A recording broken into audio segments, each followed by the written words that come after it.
Today we will understand the relationship between language and politics in order to understand the complexities between the relationship and our understanding of language and society.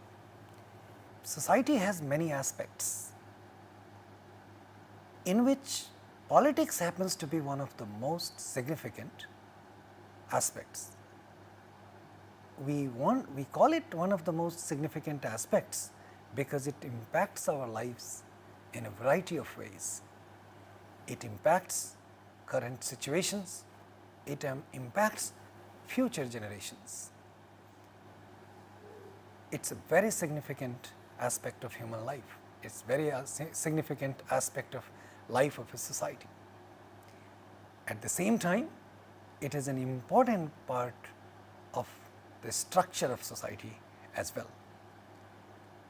So, we see that we can count endless reasons why politics is significant and important in society, and we have seen so far how complex is the relationship between language and society. So, to develop our understanding, we will be looking at the issues concerning politics and from the perspective of language. We want to see how language works vis-a-vis power and politics. There are certain things that we need to clarify before we move to that point. There are a lot of ways in which this topic could be addressed. However, we will focus only on two aspects. We will be looking at in this section politics of language and language in politics.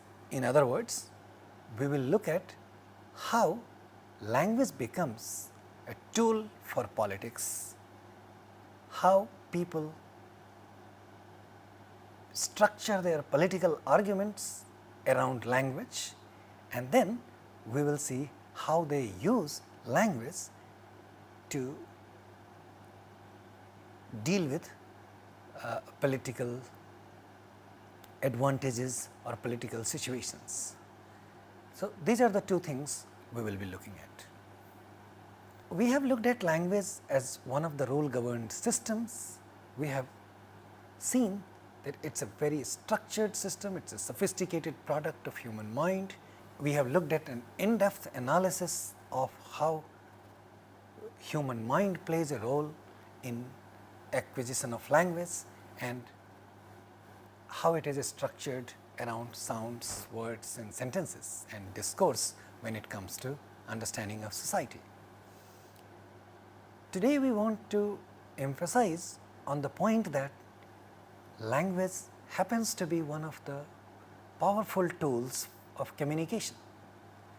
One of the things that we do with language is we communicate, and there are other ways of communication, but language happens to be one of the most powerful tools. One of the ways underlying communication is non-verbal language, non-verbal communication, where language is not primary, language is not significant, and such a thing is called body language. Such a thing is also called non-verbal communication, where verbal symbols are not used. Non-verbal communication system has been studied, and it is claimed that it plays a huge role in communication. Sometimes they could be more powerful than verbal tools. However, we will focus on verbal communication. So, when we say language is a powerful tool of communication, we mean verbal communication. And it happens to be one of the most significant markers of our identity. We have defined language in terms of how language is constitutive of humans, how language constitutes us, how it defines us being humans. In fact, language has been argued to be the only thing which separates humans from other species. Therefore, the question of identity is very significant when it comes to humans, and to make the point precise, I want you to underline and re-look at the point that language is a very powerful marker of identity. We are saying it's powerful, we need to define power in short, and when we mention power here, we mean that power is the ability to control and influence. Therefore, basically it is a very powerful marker of identity in the sense that it becomes more significant than other markers. Just to compare it with something else, one of the other powerful other tools for our identity, or not the other markers of our identity, is religion. And it has been surprisingly noticed that language becomes more powerful a marker than religion at times. It is a very sensitive tool. It has capacity to create unrest, and therefore, it requires equal amount of sensitivity when we look at the questions of language and power, language and politics, and language and identity. So, we will restrict ourselves in some of the domains, and the first part that we want to reflect on is politics of language. As we have mentioned, it is an important marker of identity. What we speak defines our identity. What we do not speak would also define identity. Sometimes what we do not want to speak would define our identity as well. We have looked at the question of language and dialect in great details. We have seen that the whole notion of the difference between the two terms is politically motivated, in the sense that dialect is the term, politically motivated term, used for the language of the people who are less powerful relatively, and therefore, the term language refers to the language of the people who are relatively more powerful. We have also established, and we have gone through the discussions, that scientifically speaking there are not differences between the two, but we must not shy away from the reality that the term dialect is one of the most widely misunderstood terms, and that happens under the political contexts. We will come back to the question of language and dialect in a moment, and we will relate it with the question of power and politics in a moment. Let us look at the question of English. English is, as a language, is considered one of the most widely spoken languages around the world. It acquires the status of a global language, and there are scientific reasons underlying it, but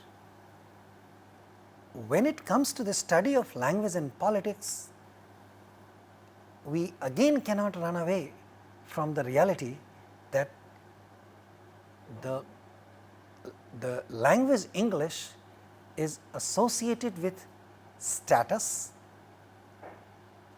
significance, and therefore power, and therefore it has become the language of the global world. So, the point that we are making through English is the reason why English becomes the most significant language and the most widely spoken language around the world is also rooted in the questions of power. Who is more influential?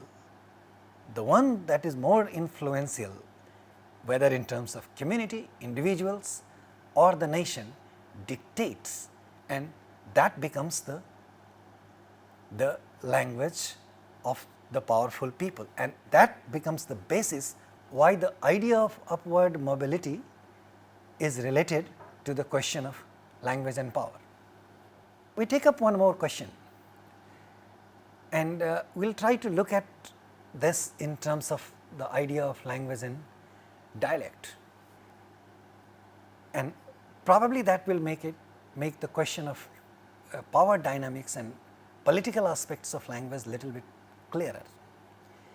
I am going to count 4-5 languages, and I would request you to take a note of these: Magahi, Bhojpuri, Maithili, Awadhi, Bajjika and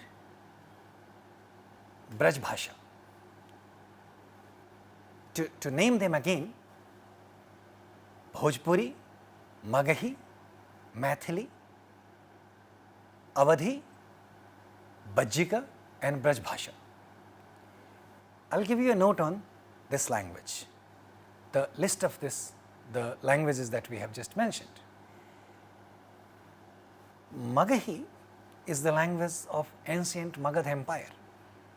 Please look at the available history resources at your disposal to check the spread of Magad Empire in ancient India. And what I want to underline is the official language of Magad Empire was Magahi. It will be difficult to get into the questions of history, but I do invite you to look at it. See when Magad Empire was established and who were the people responsible for running the empire. One of the most prominent names in the question of Magad Empire is the great Ashoka. So, please check the historical facts available to you. What we want to underline here is Magahi was the language of Magad Empire. Similarly, Awadhi was language of Awadh, and one of the most significant texts written in this language is Ramcharitramanas, which was done by Tulasidas, and it is recorded that this was done in 16th century around Shakespearean time. Likewise, Braj Bhasha is the language of Braj, and all the writings of poets like Surdas and others are done in Braj Bhasha. Maithili is the language of Mithila, and one of the texts or one of the poets that I want to mention in this context is Vidyapati. Vidyapati wrote his poetry around the time of Chaucer, that was before Renaissance and 13th to 14th century. Now, the point I am trying to make through this description of these languages, that in modern time, all these languages, Magahi, the language of Magad Empire, Awadhi, the language of Tulasidas, Braj Bhasha, the language of Surdas, Maithili, language of Vidyapati, and Bajjika, the language of the first republic of the world, Vaishali. These are known as dialects of Hindi. As far as Hindi is concerned, the modern spoken Hindi has approximately 200-year-old history. Now, it seems genetically and biologically impossible a phenomena that there is any genetic relationship or there is any connection between these languages and Hindi. Of course, in the modern time they are mutually intelligible to a great extent, and this will not apply to all of them, but to some of them it would definitely apply, and they are mutually intelligible with Hindi. But on the basis of its mutual intelligibility, number of speakers of these languages, and how the speakers of these languages themselves have accepted supremacy of Hindi and consider these languages of dialects of Hindi, is only a phenomena that is rooted in the question of identity, power and politics. Something which is as old as 14th century, 16th century, and Hindi, which is only 150 to 200-year old, it is biologically impossible that these languages are related and they are offshoots of Hindi. So, why people argue as Bajjika, Maithili and Magahi on one hand, and Awadhi and Brajbhasha, and all of them put together being dialects of Hindi, is the question of politics. It is a convenient argument in politics that Hindi is a superstructure and these are the dialects of Hindi. For the purpose of Hindi, the Hindi spoken in and around Delhi is considered to be standard Hindi. We will have a discussion on standard and non-standard pretty soon, where we will evaluate these terms vis-a-vis many others and what we have seen before. But for the time being, let us use the word in non-technical sense.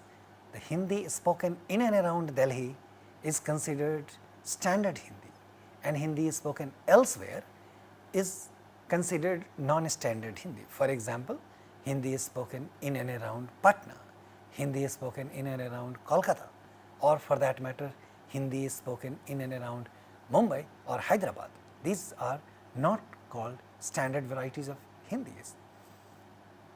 Now, why Hindi spoken in and around Delhi becomes a standard language is again the question of politics, and it is not very complex. It is the language of the capital, and then the hypothetical test given to this is, if the center of politics is relocated in some other geographical location, then it is highly likely that the language of that place would acquire the status of one of the most powerful languages of the political setup of the nation.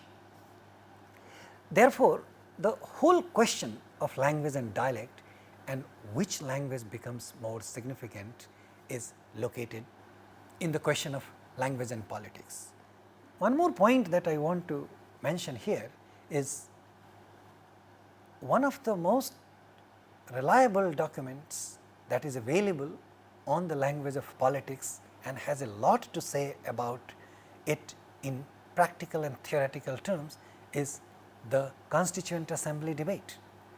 I again invite you to take a look at the section on language in the Constituent Assembly debate. Why Hindi happens to be the first official language of the country, why English is associate official language of the country, why English was argued that will be reviewed after 15 years, and more importantly why it has not been reviewed after 15 years of the implementation of the Constitution Assembly debates and the findings of Constitution Assembly, and why it is not implemented and how it is almost impossible to implement or remove English from that list. All of them are critically associated with the questions of language, identity, power and politics. And this is where I would again repeat that please take a look at Constituent Assembly debates. One more point about the language of politics is lot of times people create identities around language both ways, by associating their culture and identity to a particular language and also by opposing a particular language. As we know, when we talk about India, we know that at initial stage the Indian state boundaries were drawn around linguistic lines. And if you look at linguistic lines, then you realize that Hindi as a language does not belong to a particular state. In fact, Hindi is considered one of the languages widely spoken in northern parts of India is also a misconception. Hindi is spoken all the way from Kabul to Rangoon in different forms, in variety of ways, and it faces different kinds of political questions at different stages. In some places it is favored over the other, in some places it is neglected over the other. All of these are related to the question of politics of language. To take the discussion further, now we would like to see how people use language in politics, and there are certain markers which will help this discussion, and I have listed some of them in this slide, and I invite you to look at these things in more details and to take a test of this thing to come up with your own examples. I will try to give you some examples from current political scenarios. One of the terms that we come across is political correctness. It is related to fairness, equality and justice. So, being fair and equal is going to make things look nice. So, what political correctness requires is a careful use of language, which does not have loaded implications. So, to take a very simple example, the term handicap is considered politically incorrect and disabled is considered politically correct. However, the question of what would be considered politically correct keeps changing all the time. Therefore, what is important is an understanding of political correctness, which is one of the markers of language in politics, that is the use of language in politics rather than the examples of political correctness.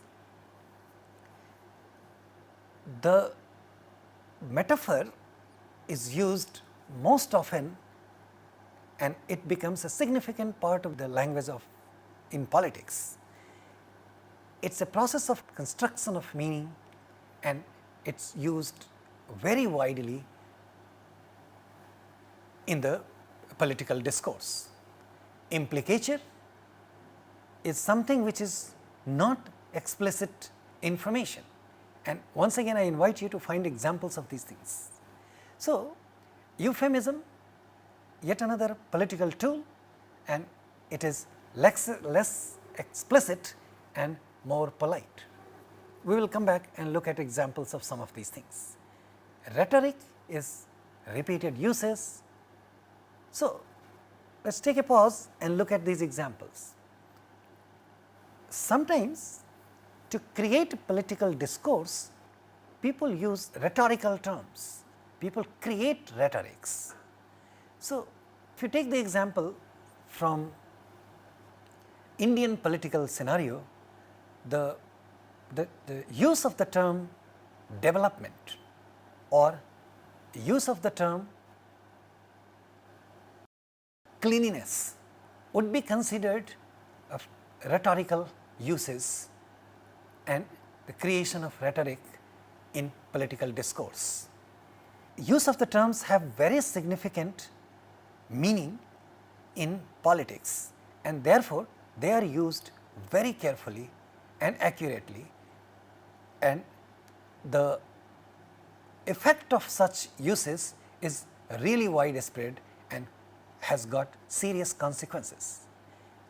Therefore, the point is, with these tools, political language and the language that is used in politics becomes easy to create.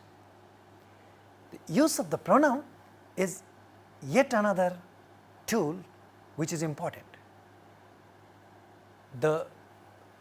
In most of the political rhetoric, you will find the use of the inclusive pronouns. Instead of saying, I will do something, the political discourse would sound more like, we will do something.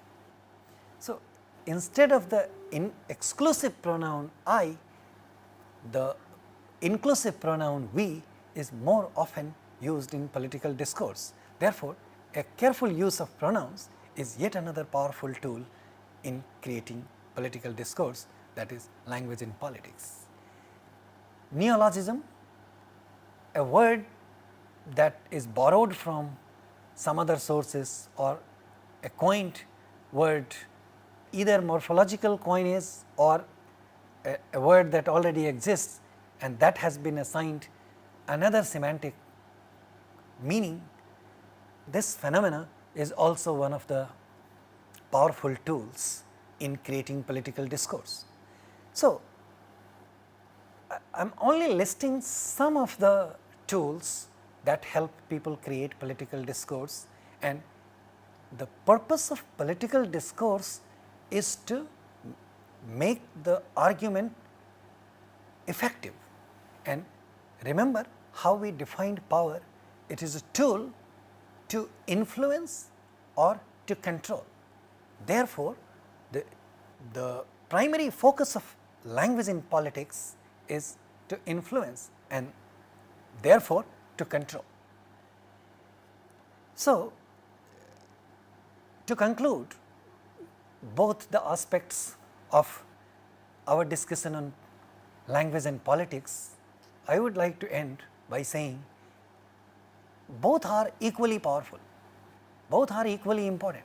How people create politics around language and how people do politics with language are equally important, and therefore, the role of language in politics is very significant, and it operates only at the level of discourse. Of course, the role of sounds, words and sentences and all other tools to create a political discourse is equally important and relevant. Thank you.